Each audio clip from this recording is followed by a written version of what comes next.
Hello, this is the election special for 2014 for the sabbatical elections here at the University of Leicester Students' Union.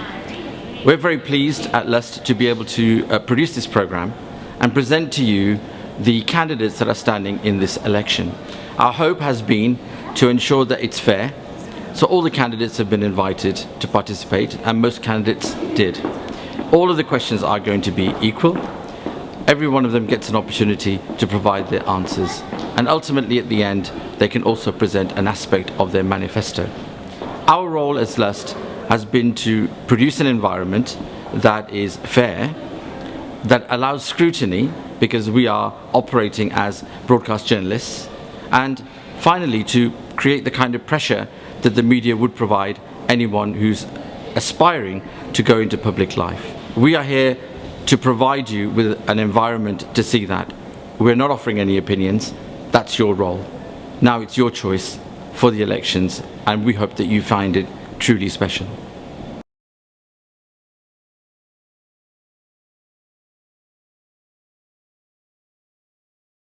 Hello, this is Qamar Khan presenting the Election Special 2014, and we have with us Sean Kelly-Walsh, who is actually the current SAB officer for engagement and standing to be re-elected. Sean, thank you for joining us today. Oh, thank you. Before we get into it, I love the shirt. It's got re-elect Sean on it. Yeah, no, why not? Why not? That's excellent. Before we get into the manifesto and the policies, and indeed we will, tell me a little about why you did your degree when you did, your subject, and why did you come to Leicester? I did my degree in history and politics. I first did politics at A-level and then realised I loved it, so I wanted to carry it on. And I did history because I absolutely found it fascinating doing it at GCSE.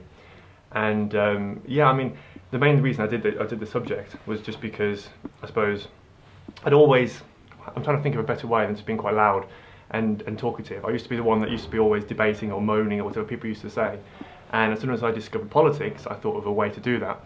So I was determined to do history and politics, and I went to Leicester on an open day, and I looked around and I just sort of fell in love with it.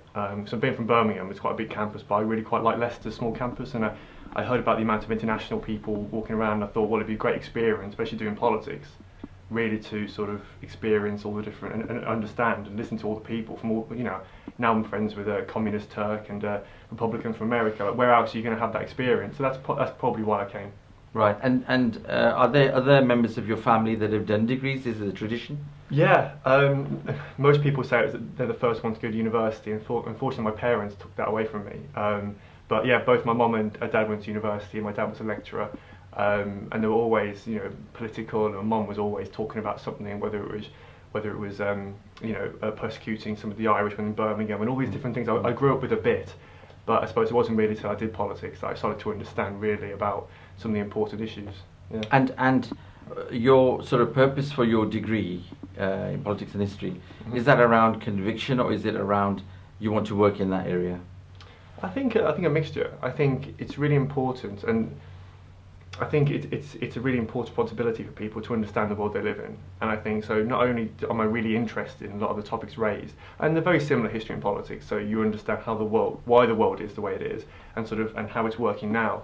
And so I think there's sort of a mixture of that, but also, you know, I love teaching, and so it might be something I'd look to do after university, sort of do teaching in history and politics, like maybe at sort of sixth form level. Well, you caught up with my next question, because I was thinking, you know, you're now a SAB of the candidates that we're interviewing. You're one that's actually in post at the moment, and it'd be interesting to find out from you, are you looking at a career that takes you into the political arena?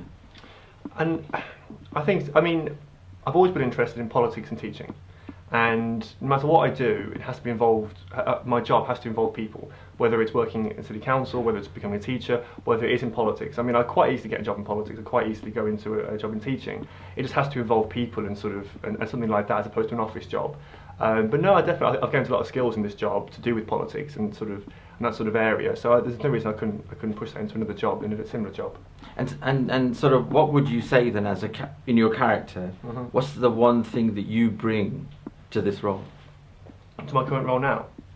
Yeah, you're now asking to be re-elected to your current role, to the same position. I think, and I'll try not to use the word engaging. I think the best part, I think, and the thing I can offer the most is when I came to university, even though I said I was quite loud and quite political, I was always quite reserved, quite nervous, and I didn't really get involved in a lot of the things. So, for example, when I joined Union Parliament in second year, I sort of stayed back. A lot of people shouting different things at people, and I didn't really say anything. And the same with, so I put Ellie Greater at Union Council Chair. And the advantage I have, and Ellie has, I think, is that we've been in that situation. So when I've been in this role today, this year, I'm able to talk to first years and really encourage them to participate. And I understand their concerns and their worries, but I can give them that bit of support. I think that's the best thing I've been able to offer, is really, push people to go to a position that they wouldn't necessarily have done, not because they weren't good at it, but because they didn't have the confidence to do it. So I think that's probably the thing I offer the most, probably. People skills. I think so, and just generally encouraging people and getting them to run, because once people run for different positions or go to a society, they're really grateful they've done it and they're really happy they've done it. It's just having that initial step and that initial confidence to do it, if that makes sense. And then now that you've been in post for a year, is there any key regret, frustration? There's always an element of regret in that you have a million and one things you want to do, and you want to go to every single event, and you want to talk to as many people as possible. But at a university with 22,000 students, of which almost half are postgraduates, and a lot of this, there's a huge mixture of students at our campus, and you've only got so much time. I mean, I've been in the post since July, of which I probably students come in October, so it's a very short period of time I've actually been in the role with students here. But no regrets apart from I just want to do more. There's just not enough time in the day, really, to be honest. And tell me that, if are you saying there's no regrets? I don't think I've regretted. I mean, everything I've done, I've really enjoyed and been very positive and have loved it. I haven't regretted anything I've done. It's just what I have been able to do and things that maybe I wanted to do, but because of all the democracy reforms, for example, I may not have had time to do. So it's probably that area. And tell me, the key position that everyone recognises within the student union is that of president. Yep. I mean, it's the big power role, and that's part of the team, isn't it? The overall team. I have to ask Sean. You've done engagement. You've been there. You've got the T-shirt. Nice. Why didn't you go for president? Well, I think all the I mean, there's this image that the president is somehow the biggest and best position on campus. Really, both experience, engagement, education and president are actually very similar. I think the president, Dan, who does a fantastic job. For me, it's a very university role. So it's a very sort of going to a lot of university meetings, while engagement and experience are very student union roles. And what I was saying before about encouraging people to do things and really participate within either democracy or society or whatever. That is where I think my skills lie, and that sort of thing. And if I was going to university all the time, while I think I do a good job, I don't think it's where my passion lies. So I went for engagement just because I'm able to really affect change. And to be honest, I've done some great stuff this year, but there's so much more that needs to be doing. And I kind of think that I need to be there to sort of oversee the change, I think.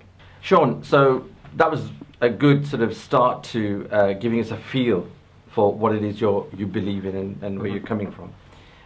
We had a members meeting not too long ago, and you'll recall that a number of issues were discussed, but there's one major issue that came out of that. Tell us what your feelings were about that. About the AMM, I think the one we had at the beginning of the year. Yeah. I think, first of all, I think it was a lot better than last year. I think it's always difficult when you have sort of societies and union council together, and this is actually partly why I'm trying to push some way for societies to get more involved in that, because it's sort of the two separate things at the moment. I think we discussed a lot of important topics, because it is important that the executive go through what their plans are for the year and sort of held accountable on that level. But clearly there were some frustrations, and people wanted to find out more about the ins and outs of what we do, and particularly what we spend money on, and some of that area that I think we need to make sure that we find a system and put a system in place that enables people, when they want to find out more and sort of input within it. I mean, I must admit that it was a record meeting, because the abstentions actually were the majority vote. Yep. So that's the level of feeling that was in the room. What would you tell me one thing that you would really just do that would help you click your fingers and fix the problem? As I think the main issue is we don't really have a link between the democratic structures, as in union council and the executive, and societies and sports clubs. I think that's the main issue. and the event in question, the AMM, we didn't plan it that much. We just sort of thought we'd talk a bit and people would ask a few questions, as happened in previous years. But it was very clear that people wanted to ask more questions. So I think one of my plans for this year and hopefully for next year is to actually put something in place, some kind of feedback or some kind of monthly meeting of some description. People can come and quiz us on different things, because that's the whole point of Change to Explain It, is not to just sort of complain in the pub with your friends, but actually to come and ask us, and we'll have to respond. So I think the main issue is having that sort of feedback level and that conversation. Okay. How would you demonstrate leadership in this area and say, hey, everybody, this is what we need to do to make sure that doesn't happen again? In the annual member meetings itself? Yeah. I think just be clear from the beginning, because I think the problem was when Dan was giving the finance, for example, there was some confusion because Dan isn't really an expert in finance, so he didn't know what was going on. So I think it's really important to have a clear structure, so people know what they're getting and people know what they're don't vote on something if it's not important. Like don't start saying do you support this, do you not support it, when it makes a blind bit of difference. Make sure people know what they're voting on, make sure you know what's going to be mentioned. I think that's just having clarity so people know where they stand. Yeah. I think that's the biggest thing I would change straight away. Yeah. Okay. And let's come back to the student union. Overall, you've had a big part to play in the reformation of the Union Council, so you understand the frustrations. Mm-hmm. One of the biggest claims that's laid at the door of the Student Union is that it is really a bunch of friends, it's very cliquey, it's all, the extension of its power is to the Facebook pages of the individuals that are involved. You're very much part of that process, you're elected through it. Tell me, how do you break that down? How do you explain to people that it's not a clique? And ultimately, surely when you get re-elected, which you're aiming to do, you're just going to represent a clique, aren't you? You're not going to represent the wider student body. I think it's always a difficult area, this, because first of all, we have about 23,000 students, of which, we don't have, which aren't all on campus, and from a mixture of ages. So I think it's very difficult anyway to represent the entire group. And in a way, I sort of defend council members in a way, because like recently someone brought up an issue about baby changing facilities and things that not necessarily affect them. So I think it does do a really good representative role, but it doesn't represent, of course, the whole student population. I think it's very difficult. It's very difficult to represent distance learners. I mean, we've got more distance learners in it, and that's the best way to do it. But there's definitely an issue around representation for Union Council. I think every student union is facing this exact problem. And I think through things like Change to Explain It, and actually almost not bypassing council members, but saying every student can ask a question to their student union or change something if they have a campaign, I think that's the way to go. That when students do have an issue, they have a way to actually go about changing it. Well, last year it was finding a union parliament member, which, let's be honest, no one knew who they were. No one really. I think people know more who your union council member is this year. But the main thing is, having that direct way to actually ask us a question or change something through Change or Explain. I think that's made it a lot better. You've covered a whole raft of issues. Yeah, sorry. Not in one question, but generally in the conversation we've just had. Yeah. Would you now just take us to your manifesto and, give us a flavour of the key issue, one issue, I know you've got many, but one key issue that you want to leave as a message for us? That's a very difficult question. The nature of this job, which you have so many issues, you want to really affect change. I think the one thing that I'd really want to change, and especially from an engagement perspective, this is kind of crucial to what we do, is sort of around postgrads. Right. Because we have, almost half of our students are postgraduate students, and that is a number that people have no idea about on campus. And I think there's a perception that students are only undergrads from about 18 to 24. And so I think having a postgrad community, having postgrad events, having some kind of postgrad welcome week, and start including them more, and trying to get more postgrads in Union Council as well. I know it's different; they're only here for a year, but we have a postgraduate officer that and I know, they have quite a few postgrads that are involved. So I think it's really around sort of engaging with them and really start bringing them in, because it's their student union too. Sean, thank you very much for your time. It's very good of you, and on behalf of Lust, we'd like you to wish you the best for your election. Thank you very much. Welcome back to Election 2014, where we have Katrina King, who's standing for the Engagement Officer post. Katrina, welcome. It's good to be here. Well, good. We've got a number of questions. Obviously, we're going to ask you about your manifesto and your policies, and the election, of course. But I want to start by asking a little about yourself before we do that. So tell me, what degree are you doing? Why are you doing it? And why have you come to Leicester? Well, I'm doing a politics degree. I'm in my third year. Obviously, I'm going for sabbatical. Yeah, I'm doing third year politics. I chose it because of I had a lot of involvement in UK Youth Parliament when I was at school from about 14. I did that for 4 years. It was something that I really enjoyed, and it was nice to do sort of youth democracy. And from that, I thought, when I do my A levels, I did politics, and it was just I just found it really, really interesting. I loved watching the House of Commons because I thought it was like a sort of posh sort of fisticuffs, so like kind of like watching a political version of Hollyoaks. And yeah, it just really interested me, and I liked changing things, and I liked making a change. So I thought if I enjoyed doing UK Youth Parliament, it was best to learn it on a political level as well.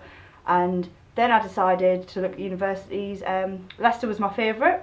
I had a lot of choices, but Leicester was my favourite because when I came here, I loved the city. It was very similar to the mix of where I live at home. I felt it was a little bit like Sunderland / Durham / Newcastle rolled into one city, and I liked that. So I was like, ooh, I like the city. And then I went to Students' Union, and I was like, this union looks great. It looks really cool. And I just instantly clicked with it, and that's why I came to Leicester. I can tell the accent is not quite Leicester. No. Where is it? It's from Sunderland. It's Sunderland. Merton, County Durham, but I grew up in Sunderland mainly, so yeah. I nearly said Newcastle. I'm No, glad I oh didn't. dear, don't say that. No, I'm not too into football, so it's not a problem for Is me. there a tradition in your family of going to university, or? I'm the first one actually. Are you? Yeah, I'm the first one, which is quite cool. No, none of my family relatives have ever been to university. And what got you to make the jump to university? I think it was just the support from my family. I went to St Anthony's School. It was fantastic. It was all girl Catholic school, and it's very strict, but also one of the best educations I had. And it just kept pushing me, and some of the best teachers there. And they were like, "Get yourself to university. You can do that. You can achieve." And so I did. And the degree that you're doing, is that sort of, obviously you said you really enjoy it, Yeah. and you're interested, but is it a part of a career path for you? To be honest, studying politics has made me less want to go into an actual political career full time, if I'm honest. I like student politics. I like young people's politics. I don't really see myself having a political career or an alignment with any sort of politics unless I kind of have looked into things like diplomacy, stuff like that. I like that. I've always wanted to be an MI5 agent as well. Big dreams. But those are things that I may get into, but I think politics is more pushing me into sort of the event side of things, organising things, campaigning, but not into like straight politics. I don't think I'd become an MP. So more of or an anything like that. activist? An activist role, yeah. Right. So you were not necessarily going to look at this sabbatical role that you're going for as a stepping stone to a political No. position later? No, definitely not. Okay. Definitely What puts you off? Um, You're doing politics as a degree, surely. I know. I think what puts me off is what happens within politics, and I think it's very hard for young people to get engaged in politics today. Also, when I did do UK Youth Parliament, I rose to a procedures group role, so I was one of the highest positions, and I represented the North East for the nation on a national level. Mm-hmm. And it was one of the best, funnest jobs I've ever done in my life. It was fantastic. It was really hard work, but it was also the most thankless job I've ever done in my life, and it was very difficult to do. But the good outweighed the bad, really. But I think doing that for the rest of my life wouldn't be particularly something that I wanted to do. Well, based on what you just said about how you are and the way that you are, give us a little example of a thing about you that brings you to this post, and what will make this post work.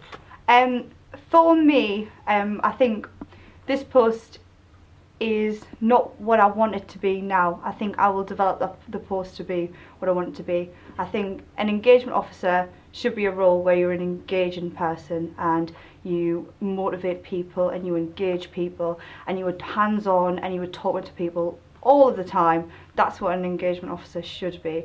I don't want to be a desk jockey. I don't want to be sitting behind a computer screen for 95% of the time.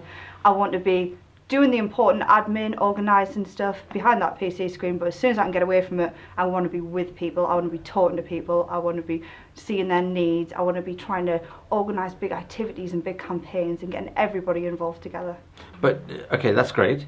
It's great to hear, before you get your butt in. What about the issue of the fact that if you look at the way people look at the student union, Yeah. the main post is president. Yes. They don't really know what the other posts are because Yeah. they're really funny names anyway, very peculiar. The reality is president's the main role. Now, if you really want to come along, and this is what you're saying, I want to come into student union, I want to meet people, I want to make changes. Yeah. You do, don't you? Yeah. Well then, if you do, why aren't you standing for president? Because president is a different role to me. Engagement is the role about genuinely getting people engaged, genuinely getting people in the students' union engaged, generally reaching out to communities that are not so engaged, reaching out to the mass as well. I think engagement more suits me because of the activities and experience that I've done, the preparation for events, the preparation for campaigns. I've done quite a lot of event planning, I've done a lot of organising of events, and I feel like that's where I'm more suited rather than being a face for a role. I think that's why I chose engagement, is because it's a two-part role. It's the organising, but it's also the hands-on motivating and But the real engagement. drive, for change, surely it was the power of the president. Well, So are you saying you want to do all these great things, but actually you don't want the big job? No, I'm not saying that. I just think having engagement as a specific role would suit me more. I think president as a role is a very good role, and I don't think that it's suited to me, because I think the only extra responsibilities in that is sitting on the chair committee position, and I think engagement will give me more of an area to just stay in and stay involved in and focus and make sure that I've got all of that sorted before I become like the face of the uni sort of thing. I wouldn't like to put me as the face of the uni yet. Do you aspire to the face of the union? I think I have to give this year a go first. Maybe it's something for me, maybe it's not. I'll see how this year is. But I do think engagement's my position. I don't feel like president's my position. And don't you feel that if you're working within the engagement role, you're within the sabbatical officers as a team? Yes. You have a situation where you want to drive changes through. Yes. But that the other team members are not as enthusiastic as you. Yeah. You would then have to drive that forward, won't you? Yeah. That's not a problem. Okay. That is not a problem. My main I would say my best quality is my communication with people, talking to people, being able to come to compromises and understandings, and also I feel like I can make really good relationships with any person who cares about the union as much as I do. So. And the role that you're looking to bring yourself into, what would you say is the single most important thing that you want to portray to us and to the people who are watching about what you would do in that role? I have a lot of policies and a lot of policy areas that I want to do in my role, which will be demonstrated by my manifesto.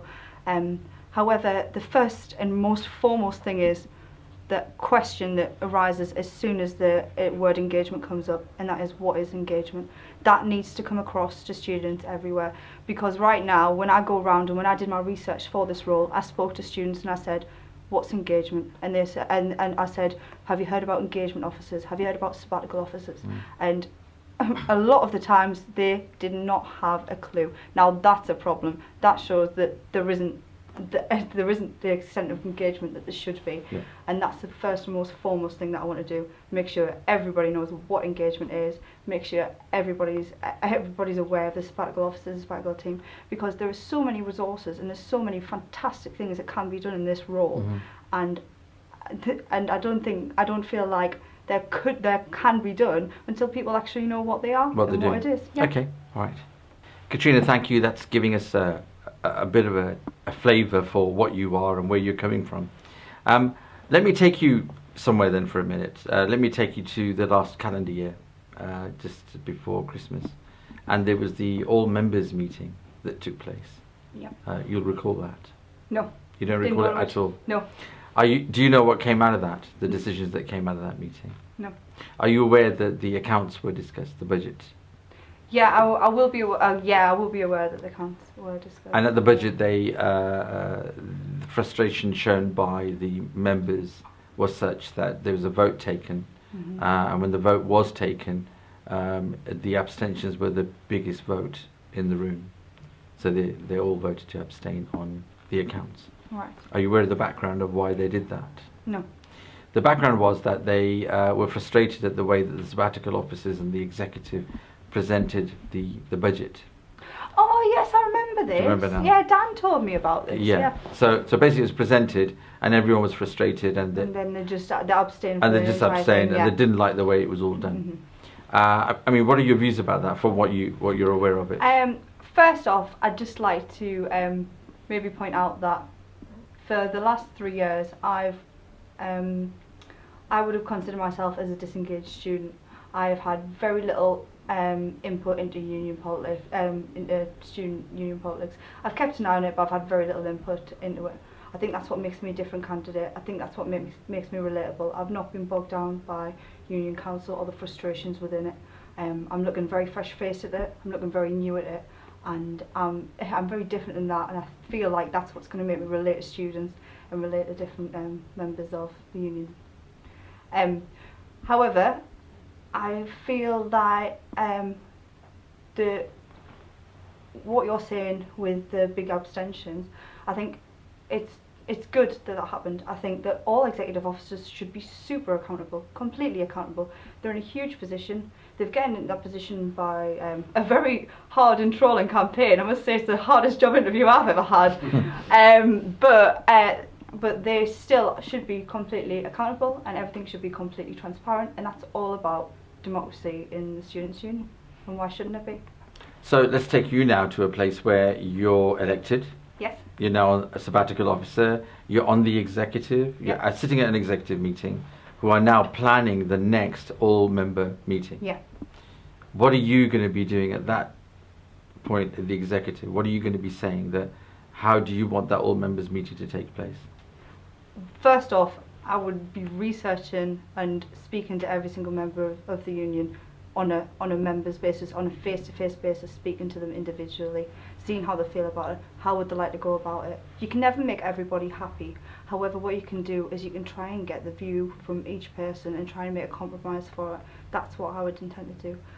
I'll tell you a very quick story. When I was in UK Youth Parliament, there was a part of an annual general sitting where the North East, I led a walk out from the North East because we felt like part of the annual general sitting was completely undemocratic in the big meeting, and we stood up and we walked out and we led a walk out, and the TV got onto it, and it was crazy. It was absolutely mental. The next year I went into the procedures group, and that was the year when I had to organise that big annual general sitting.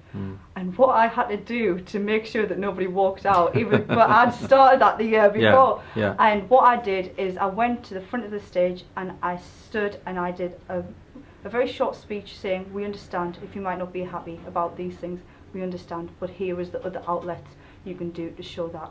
And let's try and do this together as a team. Let's try and compromise and get what we can out of it. Okay. And then later we can look at the other outlets as well. Let's look at another thing that is a major issue for the student union. If you look at the 20,000 students out there, Yeah. their impression of the student union and what it is, the ultimate impression seems to be that it's a clique, it's a bunch of friends, it's people that know each other, and really the elections take place amongst that community, and that community is divorced from the student body. Surely when you're elected, because you're now placing yourself forward for election to one of the sabbatical roles, you get elected, but surely you're being elected as a member of a clique. Maybe I am being elected as a member of a clique, but however, I'm not in that clique, unfortunately. If I was, it would be a lot easier to campaign. However, I'm not. That's why I'm not going into that clique to get my votes. That's not where I'm going. I'm going to the other 22,000 students, not the 100 that run the union. But how would you engage with them now? So that's fine. I I hear what you say. Yeah. But how are you now going to get out there and... This again is a personal level thing. Within my manifesto, I have several policies that are going to be in place to make sure that outside community, other than just the inside union community, is contacted. And do you want to give me one of those? Yes, one of them is for distance learners. It is a surgery Skype session with me on a weekly basis. I'll have a 2-hour slot open every week to speak to as many distance learners as possible, whether it's just for a nice chat, whether it's just to let me know how they're doing, or whether it's to talk about how disengaged they feel. And I want to open that and do that. That's great. That's great. Okay. Katrina, look, thank you for your time. As usual, we're out of it. Yeah. But it's been a pleasure, and we, on behalf of all of the Leicester team, wish you all the best for your election. Thank you. Thank you so much.